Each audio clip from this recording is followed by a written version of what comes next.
ஜெருசலேம்ல Bethlehem ஒரு நகரத்துல இறைமகன் இயேசு பிறக்கிறார். இயேசு கிறிஸ்து இயேசு பிறக்கிறார். அவருடைய தாய்மொழி எது? அரமாய்க்கு. அவருக்கு தமிழ் தெரியுமா? தெரியாது.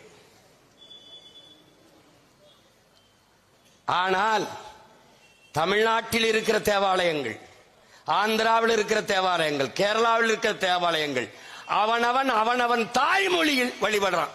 யாருக்கு முன்னாடி? இயேசுக்கு முன்னாடி. தமிழ்நாட்டில் என் அன்பு தம்பி தங்கைகளே, வெகு நாட்களாக பரலோகத்தில் இருக்க எங்கள் பிதாவே என்றுதான் வழிபட்டார்கள். பிதா சுதன் பரிசுத்தாவின் பெயராலே ஆமேன் என்றுதான் வழிபட்டார்கள்.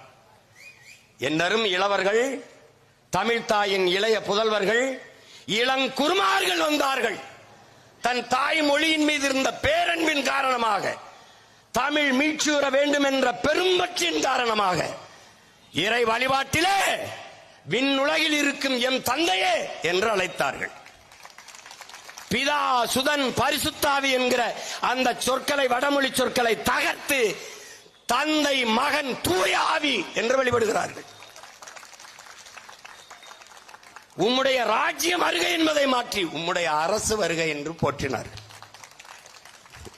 இயேசுக்கு புரியுது என்னரும் தமிழ், என் இறை முருகனுக்கு புரியாதாடா.